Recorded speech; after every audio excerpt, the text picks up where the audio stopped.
I saw the head dress of a Statue of Liberty brought down in a big open courtyard somewhere and painting it, repolishing it, polishing it. Why? Because it's changing up there. That is a permanent. Positive way, that's what I sort of one example. Negative way, where is the World Trade Center gone? So that's it. I mean, remember the biggest, the tallest building in New York City. And so it's gone. So that's change. Even the permanent solid things like that change. And the great example is ourselves. Day by day, week by week, month by month, we notice. Day by day, we don't notice. That's interesting. We do notice, right? It's a little bit. It's lucky that we did notice changing day by day, month by month, week by week. We're really lucky. All of a sudden, if a 25-year-old youth suddenly look like a 75-year-old, it's unbearable. Lucky, it changes slowly, so we get used to it. We get used to it, and we make the best out of it. Whatever we do, by painting, by covering, whatever you do, we make the best out of it. And that's a good thing. But there's also a clear sign it changes. Everything changes.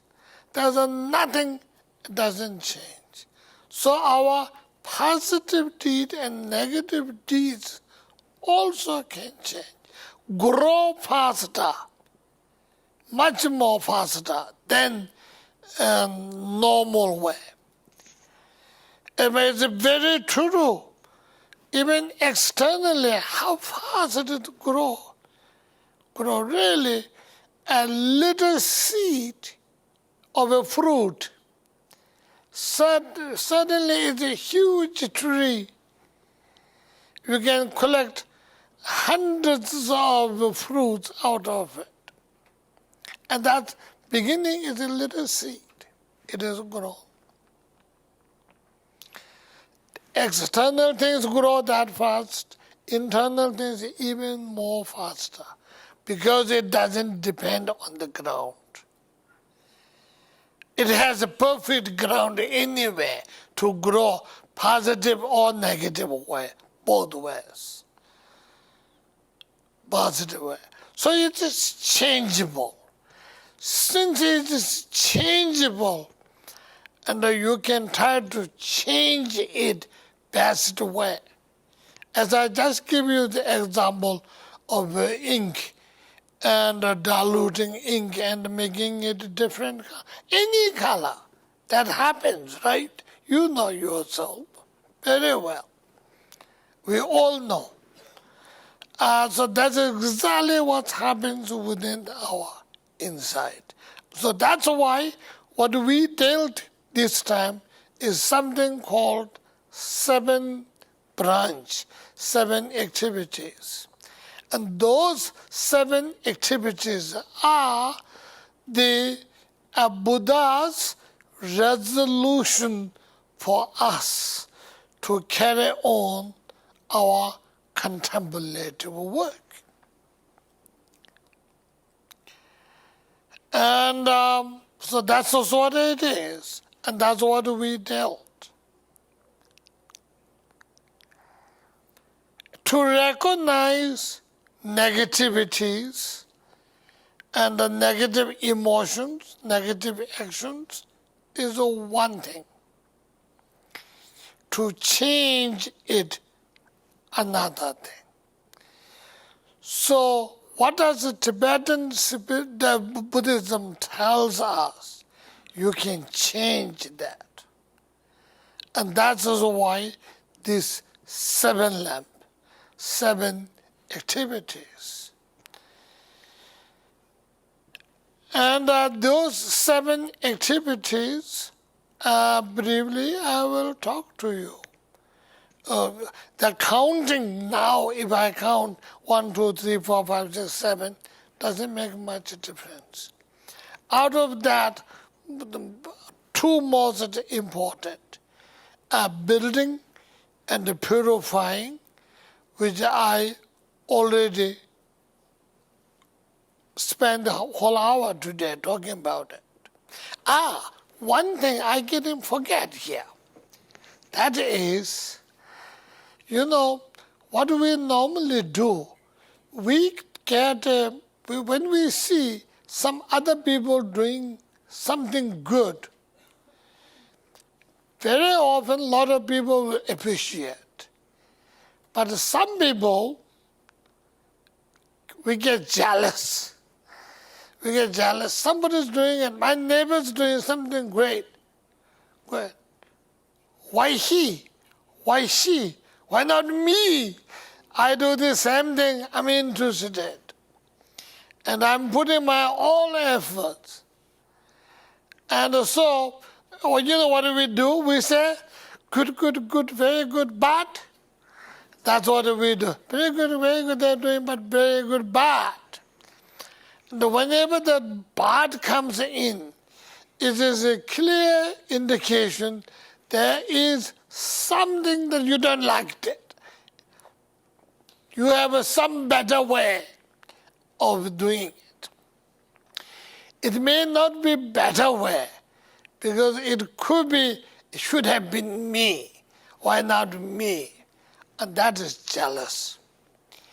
When the jealous comes, you know what happens? We lose this. We lose our positive deeds. Because jealousy is, by nature, it is negativity. And it is a work is to cutting through our positive. Instead of getting jealous, if you appreciate and rejoice how wonderful they have done, how wonderful they have done. If you rejoice, then you have a complete different effect within ourselves. Instead of losing our positive deeds, we gain. Sometimes even double gain. So that is important. When you're observing people, when you think about it, the respectable, knowledgeable, good people will say, well, this has to be done. Doesn't matter who did it. Who does it, who did it, doesn't matter. It has to be done because it's a good work. And those of us jealousy-oriented, it has to be done and done by me and me only and nobody else's. When somebody else does it, we're not happy. It becomes territorial issue. Right? You are indulging in my territory. It's my job, my responsibilities. You are involving in my territory. And these are the negative. Actually, if you're responsible, it is your job to do it. But if anybody else did it, it's great.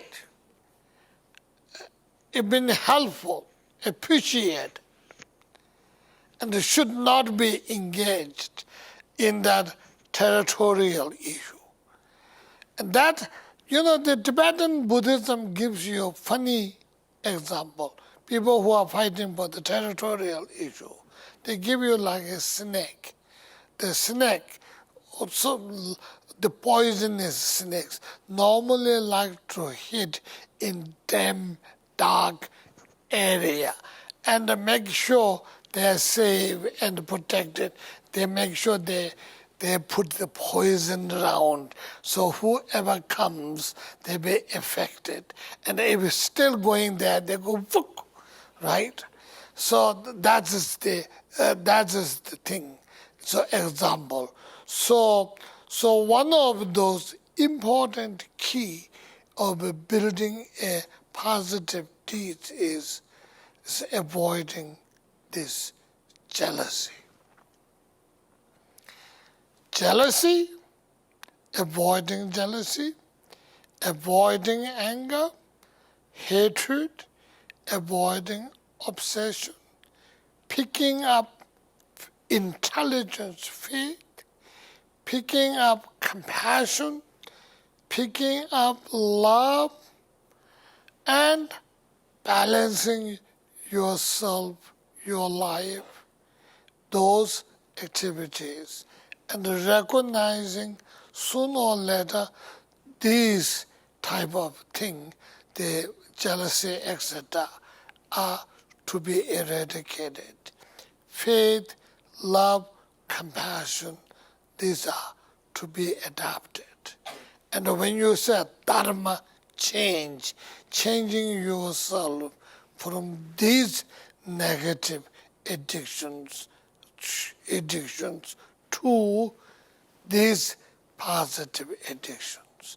When you do this, when you make the attempt 100 times, 1,000 times, million times, billion times, zillion times, it will have effect to yourself.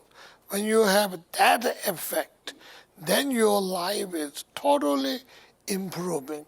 It is better and good for yourself and for others, so that you becomes almost wish fulfilling for everybody else. And that's what the Tibetan Buddhism would like to bring with each and every individual. Thank you.